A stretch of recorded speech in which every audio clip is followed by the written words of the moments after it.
I'm a little nervous because I don't even know the answer to this yet until I actually do it. But oh, my throat! What happened? Oh God, I sound like I'm in a horror movie. Hold on.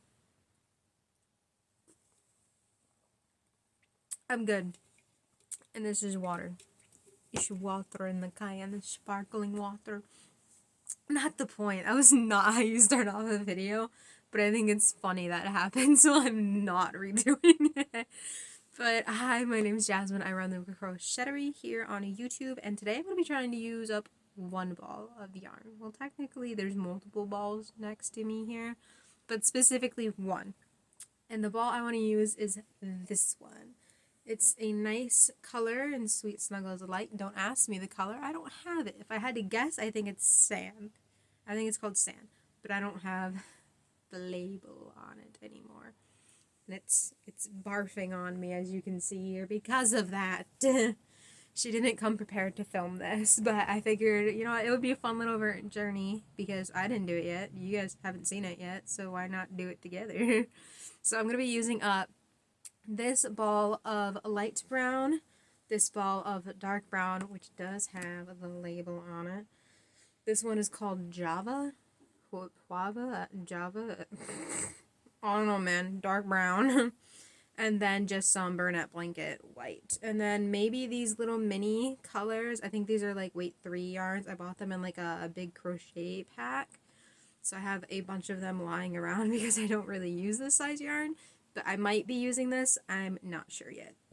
Because let me explain to you the idea, okay?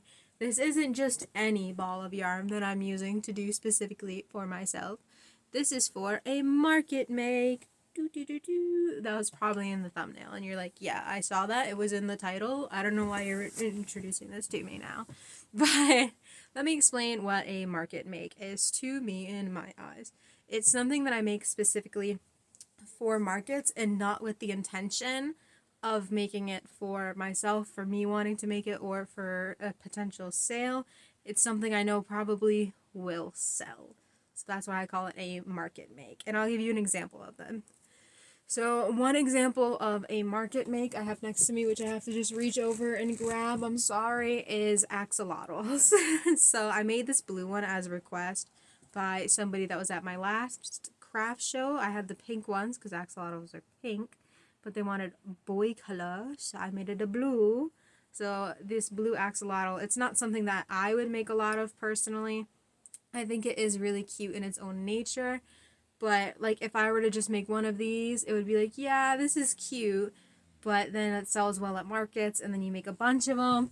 So, for example, I have 3 of them just sitting right here because I was currently working on them. As you can see, this one doesn't have eyes yet. So, these are market makes. Basically, just things that I bulk make for the purpose of selling them at markets because they sell well. They're a popular thing, and they just sell well. Versus something that I want to make, which is this, for example. This is a tapestry wall art that I made as a pattern test recently on Ribbler. I literally just finished this like 30 minutes ago. But it's got some little tassels at the end. It's got the thing so you can hang it up. And it's just got a little hedgehog on it, some leaves going down, and it says fall, even though camera reversed. It says fall, trust me. And it's not finished yet, if I'm going to be completely honest with you. You can still see ends that I need to take care of on the back. But we don't talk about that. So this, for example, isn't a market make. I don't see this selling to like 7 people at a market versus the blue axolotls wool. So I don't really consider that a market make. So what am I making for my market make out of brown? Is it bears? No. I don't really sell bears, you know. I don't. So that's not what this is for. This not that. This not for that. But if you were to think brown and you were to think next animal, what would it be? Probably not. It's going to be a reindeer. Sorry to burst anybody's bubble who answered anything other than reindeer.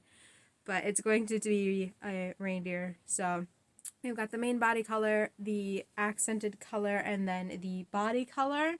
And the pattern that I got is from rin.meow21 on Etsy, but she also has an Instagram by that handle. So her reindeer pattern comes with a little Santa hat on top, which is why I say I might use these, I might not. I don't know. But how I'm going to know how much this uses is because I have dun, dun, dun, dun, a small little kitchen scale. It is supposed to be a kitchen scale. I don't use it as a kitchen scale. That's blinding. Blinding. I'll stop doing that. But it's basically a kitchen scale, so if I turn it on right now, which it's going to blind you, you're not going to really be able to see the blueness. It's so blinding. I'm so sorry.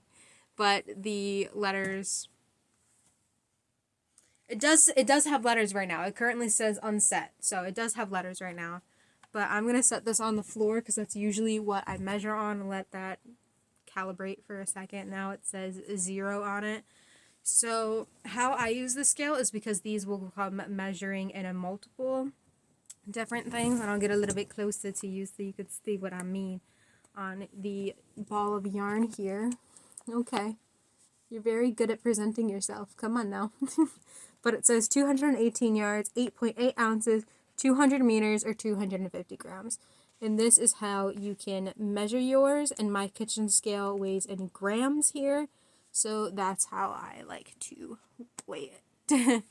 And I know what you're asking. If these are brand new, unused balls, because this one has the label, and I think I threw this one in the garbage already. But if these already have labels, why are you measuring them already? Shouldn't you measure them after you make one and then see like if that's enough, or if you can make a second one or a third one or a fourth one? No. I measure these first. And you'll probably see why once I put one of them on the scale.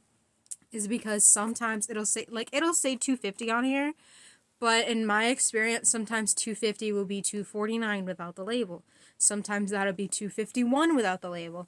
Sometimes it'll be 260 without the label, and sometimes it'll just be straight 250 without the label. So those extra couple grams can actually affect how many you think you can make. So let's say I didn't measure it and I made one. And then I weighed it and it said minus 100 grams. So I'm like, okay, that's great because this comes in 250 grams. Then I could make two in theory and then half of another one. So if I bought two balls of the same color, then I could make 1, 2, 3, 4, and then combine both halves to make a fifth one. But the problem could come in of this actually being 260 without the label and weight rather than 250. And that 10 grams would completely throw off that idea. And you wouldn't have that fifth version, only because I'm seeing a reflection in my glasses, and it's throwing me off. It's throwing me off. It's throwing you off. Sorry, but that extra grams do matter in account of like that, because that could affect the fifth version you make. Or let's say it takes, what's half of 50? Let's say it takes 135 grams. You're like, perfect. Split down the middle, straight two of them. But let's say it had an extra 3 grams. That's still like a little bit extra. You're like, well, now what do I do with it? It's like the ball's like this big. It's like it's not even long enough to sew anything with. What am I doing? Where did I go wrong? So I weigh these first. So I'm going to have to pick up the camera and then change the angle to measure all 3 of these, and I'll show you how I weigh them. Only because I have to put my scale on the ground because I don't like putting it on table. I feel like if it's on the ground, it measures better. So I'm gonna have to forcefully pick you up and move you so you can see how I weigh it. But I'm not gonna come back like this until after one's already done. So after I show you the weighing portion, I'm basically going to come back with a finished version of the reindeer and then the remaining remnants of these 3 colors. And then we will come back and re-weigh them afterwards. So I'm not going to see you until I have one finished. So here's my scale on the ground, and there's some like little yarn fuzzies on the ground. Ignore that. I was using the axolotls, but I'm just going to set it straight on the middle of the scale. And as you can see, the number just piles up on the bottom. So we're starting off at 259 grams. And if you remember, they're supposed to be 250 grams. So this is why we measure our yarn first. A lot of yarn fuzz there. That's my bad. So I'm just going to take the white one. Once again, this one is a bit bigger, only because it was burlap blanket, and that starts off at 300 grams. So I'm not worried about that. And then when you get to this one, you just want to take the label off, which I'm struggling with a little bit because I'm holding the camera with my other hand. But take that label off and throw this right here, and that says 266. So I 100% called it that this will happen, but I'll give you my full told you so when we come back. So I'll see you guys in a bit. I'm back. It's the end of the day from when I started filming, so I've taken a shower since then, so my hair is down now. Just lie to me. Tell me that you like it. Lie. It's a lot now. I usually wear it back like this, but I feel like I look a bit homelessy like that, and that's not the vibe, so awful middle part time. But I'm back. I measured my yarn once again, and I have the measurements on my handy dandy little whiteboard now. This has been in like almost every video that I've done now is this whiteboard, especially the back of it, because you can't see the front of it because camera inverts, so you can't see it anyways. I'm sorry, but I measured everything again. Oh, I was gonna say there's no flash bangs, but there it is, just for you guys. Let's put that away back in its box. And the finished reindeer looks like this. I decided against the Christmas like Santa hat on top. It would have fit right here. I just don't know how well it'll sell with the Christmas hat, because looking at it like this, you can obviously tell that it is a reindeer. You can see my color shift in the back like that. Let's look at the front. But you can see the color shift in the back. I think it's really nice. It came out really big, like next to me. They're huge. They're a big boy. I don't have a measuring tape next to me, unfortunately, so I'm going to do my girl math. This is 6 inches because I measure things a lot. So it's about 12 to 13 inches. I have to measure things a lot, but I hate getting my measuring tape out, so I went like this and I measured my fingers, so I know this duration is 6 inches. Because I'm often going like this measuring things. But I'd say it's about 12 to 13 inches tall and about 9, maybe not 9, 8 to 9 inches in width. So it looks great. But here is what the light brown ball looks like afterwards. The dark brown ball is having a bit of a barfing situation. It happens all the time. The dark brown ball and then the white ball, but to be fair, this was already pre-used when I did another project, so it already looked kind of jagged anyways. But starting off with the light brown, originally I weighed it in at 259 grams, which was already 9 grams more than expected, and I landed at 163 grams after finishing this cutie, which means it took me 96 grams of the light brown main color in order to make one of these. And then next you have the dark brown, and the dark brown went from 966. So once again, measure your yarn because it will start off a lot more than you think it is sometimes. Like I got 16 extra grams more than I thought I would be. So always measure first. But I landed at 250 grams on the dot. I don't know how that happened, but it took me all 16 extra grams to make the little antlers on top here. So could you imagine my confusion if I didn't weigh this beforehand and I weighed it only afterwards? I was like 250 grams and I landed at 250 grams. It didn't take me a singular gram to make both of these antlers and sew them. I'd be thoroughly confused. And then the white, which had the, I'd say least amount of like progress because there's only a little bit of white. But I started off with 180 grams and I landed at 130 grams afterwards. So I used up 42 grams of the white. So obviously my challenge is not complete because this isn't finished. But what does that mean for another reindeer? What does that mean for another market make? Well, if this only takes me 96 grams and I still have a leftover 163 grams here, it means I get to make a second reindeer and then something small with the rest of the brown. But I do have another like small leftover brown of this exact same color from when I was making something else I think I was making my spaghetti jellyfish at that point. So if you're a little curious by what I mean by spaghetti jellyfish, go check out my Instagram. It's at the Crochettery. It's the same handle. You'll love it. I promise. It's gorgeous.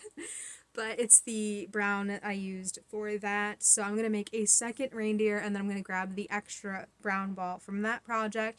I'm going to combine it with the leftover of this ball, and I'm probably going to make a third little reindeer. So the next time you see me might be tomorrow. It might be the day after tomorrow in terms of like my time. It's going to be like the next 3 seconds for you guys, but I'll be back when I have another reindeer and potentially a second. Okay, I'm back. I have all of the reindeers and I have all of the remnants of the balls to show you guys. So if you remember, I started off with this reindeer, I believe, with the silver eyes. And this was number 1, and it got me about halfway through the ball, if you remember. And then I did this one. Which one? I think I did this one, which was number 2, with gold eyes. And this pretty much finished off the ball, like finished. It wasn't enough to make a third, but it wasn't enough to not make a third. I could make like half of it when I showed you guys, obviously. But I had like the body and then like a part of the head that was finished, so I didn't get to finish it.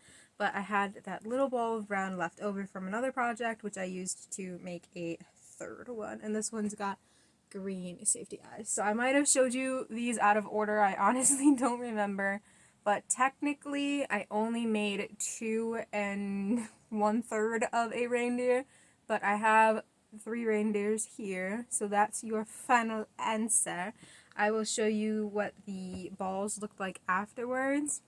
So the dark brown doesn't look touched at all. There's still so much dark brown left. I don't know what I'm going to do with it. I guess we hoard it. We hoard it. That is what we do with it. The actual light brown ball that I started off with is gone. I used it all. The ball that I used to finish off the third reindeer would be this little cutie patootie right here. And that amalgamation of white that was barfing everywhere is now this little ball because I wound it up because it got very hard to use. So in terms of like yarn, I used up quite a bit making these 3 little reindeer, but that's alright, that was the whole purpose. So I finished the 3 or 2 1/3 if you'd like to count either way. I showed you the before progress, the after progress, and how much it takes to make one of these. And I'll probably put the gram link, I'll probably put like the, not a link, the like gram information in the description box just in case you want to like future reference it. But I will also leave the handle of the Etsy shop that I bought this reindeer pattern off of. So if you guys really like it, you already know how many you can make. You can make 2 1/3 of a reindeer out of that pattern. Or you could do a trick that I like to do where you shorten some of it. So say you wanted to finish it fully and completely, where instead of doing the body this big, I'll show you on the back, instead of doing the body this full duration, you'd cut off like 2 or 3 rows. So the body would end like right here, and then it would save you a little bit of yarn. Just what I would do if I'm running low on yarn. But it's totally worth just making the full third size. If you have any scraps, that one's killing itself. If you have any third scraps though, because these really are the cutest. They're just adorable. I was really curious to see because I usually keep track of these things, but this is a new pattern for me, so I didn't. So if you're a little curious how much something else might take me, or if you want to give me a recommended color that I could do in the future, so like for instance next to me I have some axolotls still because I didn't finish them fully yet. So if you would like to see, let me see you do a full color of blue, and then this could have been the blue object I made. Or let me see a full thing of axolotls, and then I could have made this in like purple, let's say. And it could have been a limitless number of items. So if you want to drop a random color in the comments, or if you would like to drop like an animal, or even like a doll video game character, I like making patterns myself. It's a little bit fun, it's a little bit stressful. But I would love to do that, so if you have any ideas, leave them down there below, and I will see you guys next Friday.